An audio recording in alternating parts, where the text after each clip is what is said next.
Queridos hermanos, iniciamos la lección divina de este día, martes 18 de enero, martes de la segunda semana del tiempo ordinario.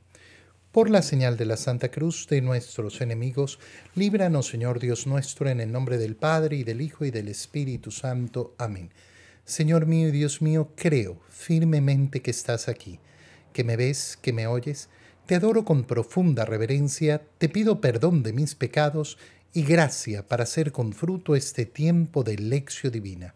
Madre mía Inmaculada, San José, mi Padre y Señor, Ángel de mi guarda, interceded por mí. En este día martes de la segunda semana del tiempo ordinario, continuamos con la lectura del primer libro de Samuel.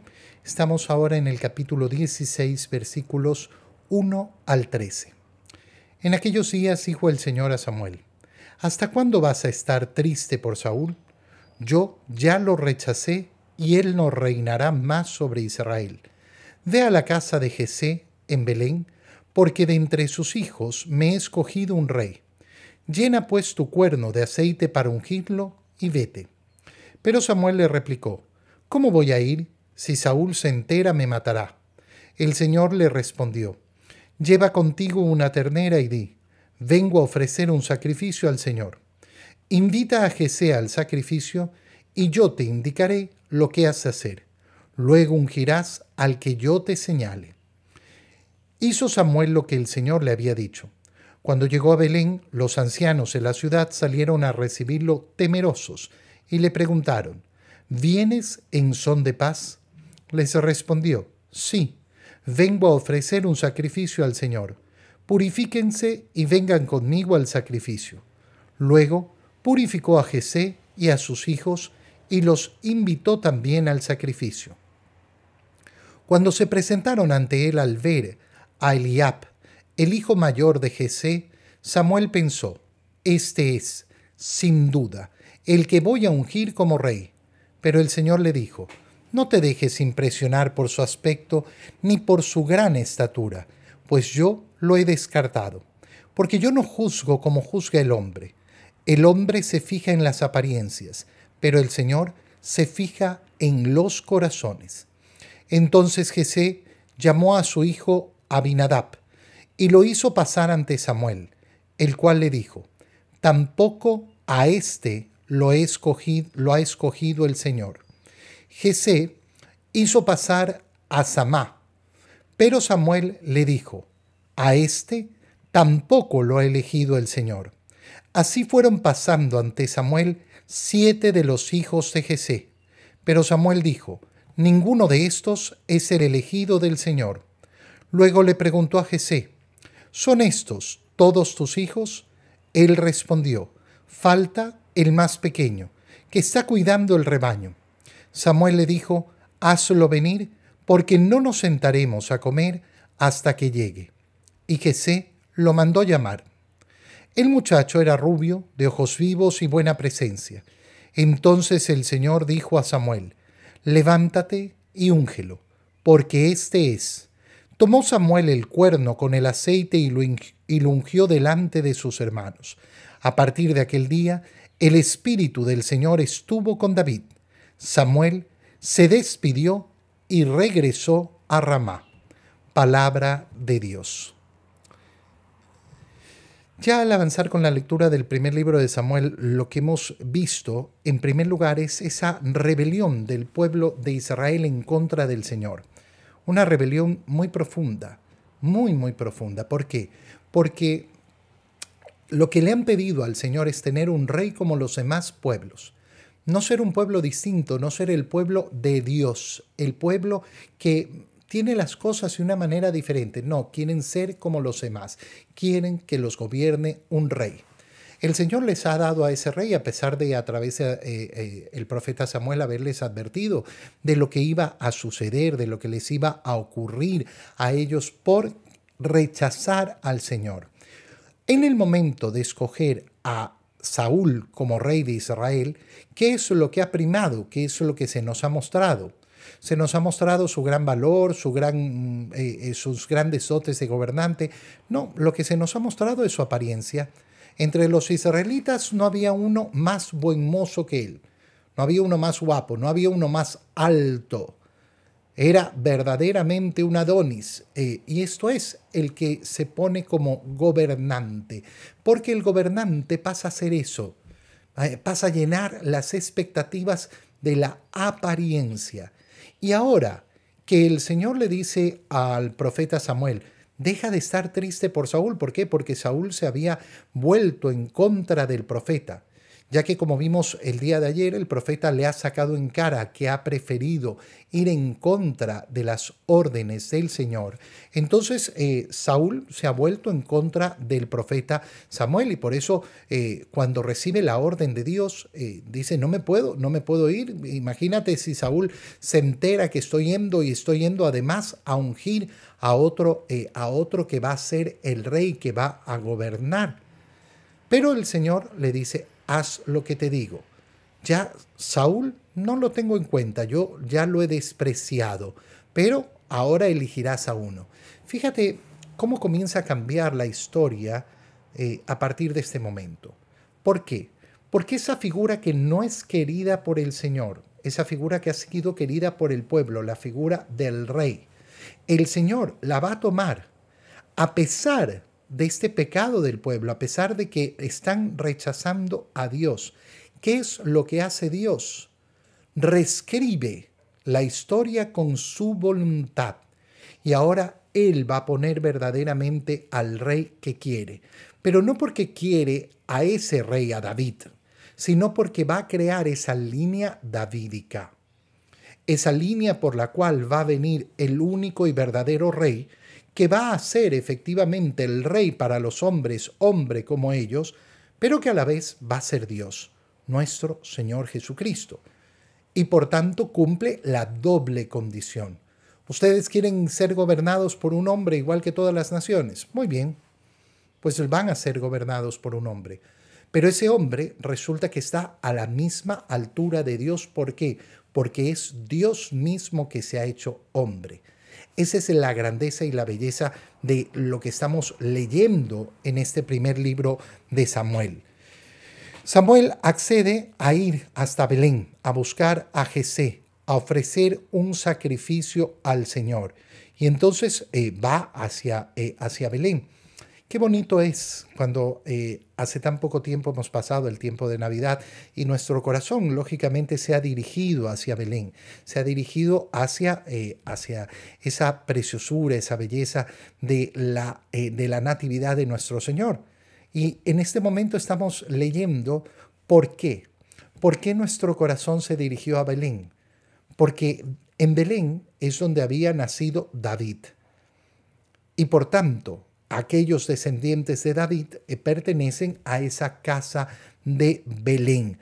Por eso ese viaje apresurado que hicieron José y María de una manera tan loca, totalmente loca en los últimos días de embarazo, pero porque supieron reconocer cómo el Señor los llamaba a ir hacia Belén. Cuando llegó a Belén, Samuel, los ancianos de la ciudad salieron a recibirlo temerosos. Claro, está llegando Samuel, el enemigo del rey Saúl, y si el rey Saúl se entera de que lo hemos recibido aquí, entonces posiblemente la guerra nos caiga a nosotros. Bueno, cuando Samuel llega, les dice, no, vengo en son de paz, vengo a ofrecer un sacrificio al Señor.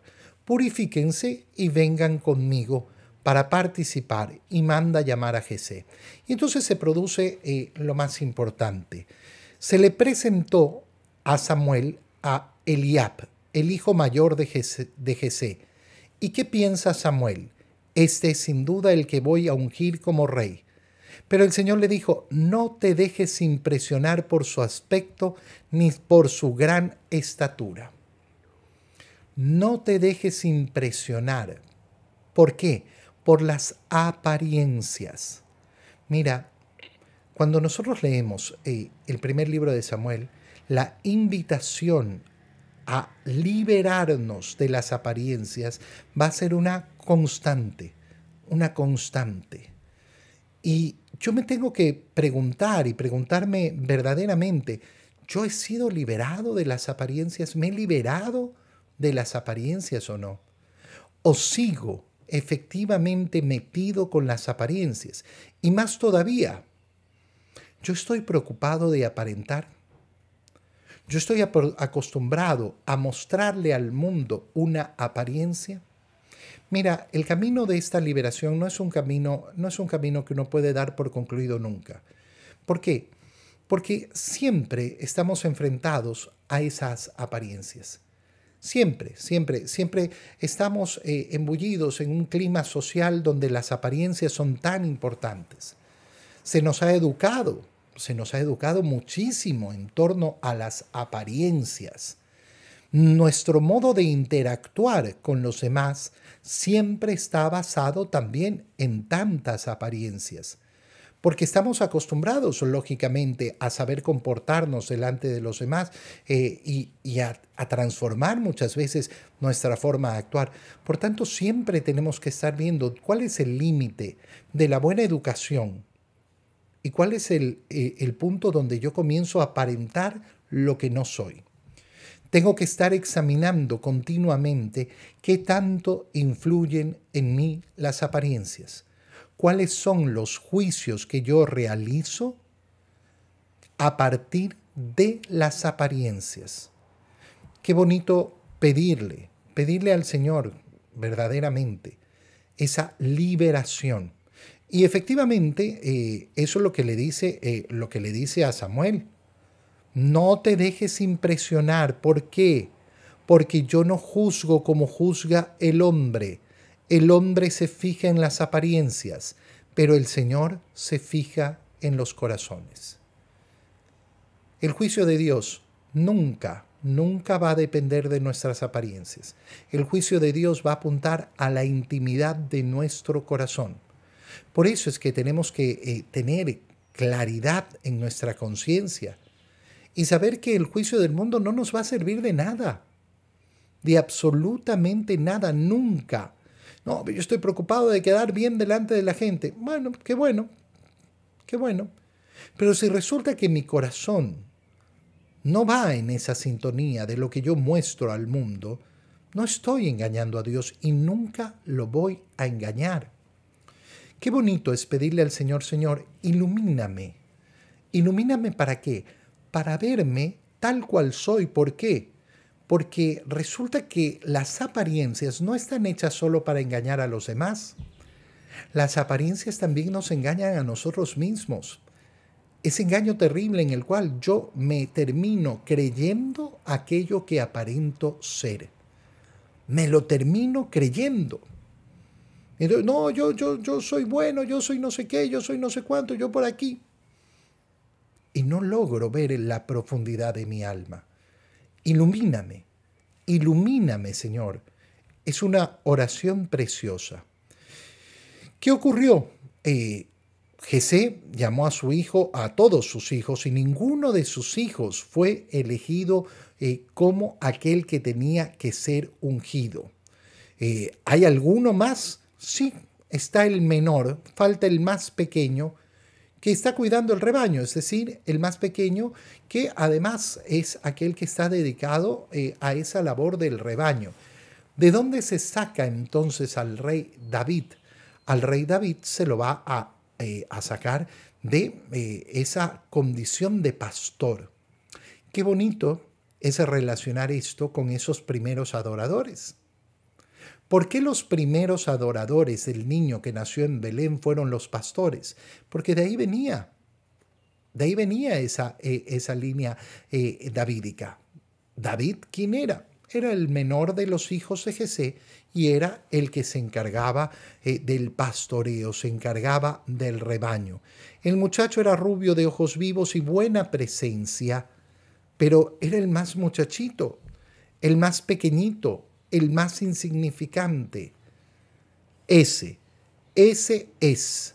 El Señor le dice, levántate y úngelo, porque este es.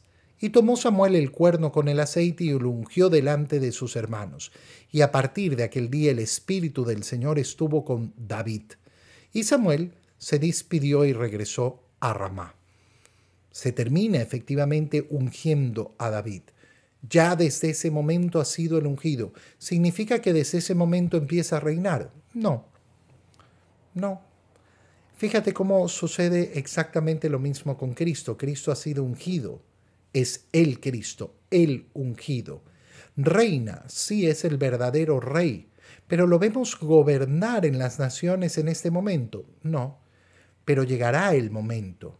Llegará el momento en que efectivamente se presente a todas las naciones como el único y verdadero rey. En el Evangelio, continuando con la lectura del Evangelio de San Marcos, leemos el capítulo 2, versículos 23 al 28. Un sábado, Jesús iba caminando entre los sembrados y sus discípulos comenzaron a arrancar espigas al pasar. Entonces los fariseos le preguntaron: ¿por qué hacen tus discípulos algo que no está permitido hacer en sábado? Él les respondió: ¿no han leído acaso lo que hizo David una vez que tuvo necesidad y padecían hambre, él y sus compañeros? Entró en la casa de Dios en tiempos el sumo sacerdote Abiatar, comió de los panes sagrados que sólo podían comer los sacerdotes y les dio también a sus compañeros. Luego añadió Jesús: el sábado se hizo para el hombre y no el hombre para el sábado. Y el Hijo del Hombre también es dueño del sábado. Palabra del Señor. Gloria a ti, Señor Jesús. Importantísimo ver cómo continúa la misma escena que leíamos ayer. Ayer veíamos cómo al Señor le reclaman por qué los discípulos de Juan y los discípulos de los fariseos hacen ayuno y los tuyos no. Ahora nos metemos en la cuestión del sábado. Hemos pasado del ayuno a la cuestión del sábado. En el sábado no era un día de ayuno, pero era un día en el cual los judíos no debían realizar ningún trabajo. Y arrancar las espigas significaba realizar un trabajo. Eso es lo mismo que cosechar. Entonces están cosechando un alimento y por tanto están realizando algo que no es propio, que no es debido para el sábado. Bueno, le preguntan al Señor: ¿por qué hacen tus discípulos algo que no está permitido hacer el sábado? Y el Señor, ¿qué les responde en primer lugar? Les responde según las Escrituras. Oye, ¿cómo va el Señor a proponer una ley en la cual se vuelvan las cosas ilógicas? El Señor no nos ha puesto una ley ilógica. Qué bonita es esta reflexión que hace el Señor, porque nos hace justamente reflexionar sobre todo el contenido de la ley de Dios. El contenido de la ley de Dios no es en ningún momento irracional, no es ilógico, no es para que lo cumplan los locos, no, todo el contrario. El contenido del mandamiento del Señor es siempre un contenido de grandeza, de belleza, de hermosura. No es para la locura, no es la irracionalidad. De hecho, la fe cristiana es completamente contraria a tener una visión irracional de la vida, ¿no? Todo lo que nos manda el Señor tiene una racionalidad. Entonces, cuando una persona piensa que es sumamente lógico ir en contra de la ley del Señor, cuidado, hay que tener muchísimo cuidado. Porque en ese momento no estamos entendiendo la ley de Dios. Estamos entendiendo cualquier otra cosa, pero no estamos entendiendo la ley de Dios. La ley de Dios es siempre maravillosamente racional y lógica.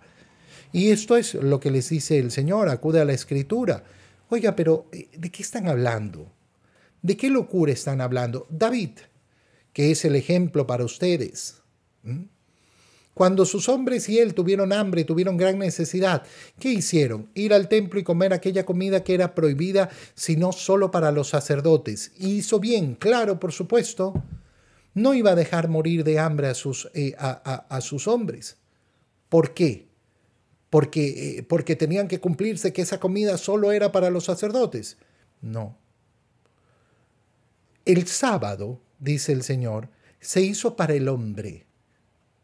Fíjate qué importante y qué grande es lo que está diciendo el Señor. El Sabbat es el día de descanso. El día de descanso que en la nueva alianza se convierte en el día domingo. El domingo se hizo para el hombre. Es decir, ¿para qué? Para que el hombre detenga su trabajo, para que sepa que tiene que tener un descanso, pero sobre todo para que sepa que lo más importante en este mundo no es que yo tengo que trabajar, no, tienes que parar. ¿Y qué tienes que hacer? Hacer lo que es justo y necesario, dar gloria a Dios, alabar al Señor, dar el culto debido a Dios. No puedes justificarte nunca, no, es que yo tengo que trabajar todos los días. No, yo tengo que hacer un alto. Pero es que si dejo de trabajar y voy a perder, tienes que hacer un alto. El hombre tiene que hacer un alto.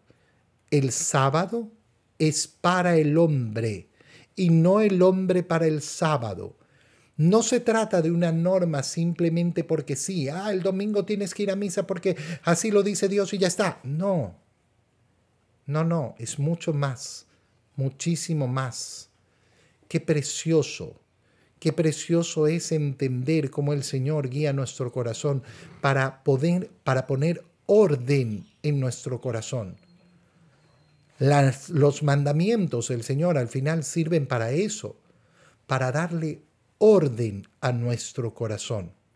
Qué bonito hoy día pedirle al Señor, Señor, ayúdame profundamente aquí, a poner orden en mi vida, a entender que tus mandamientos a lo que apuntan es a eso, a que yo pueda estructurar mi corazón bien ordenado, para que sepa ponerte a ti siempre en primer lugar y a partir de eso ir ordenando las prioridades cada día de mi vida. ¿Qué es lo primero? ¿Qué es lo principal? Mira, al final, los grandes pecados del hombre son desorden del corazón.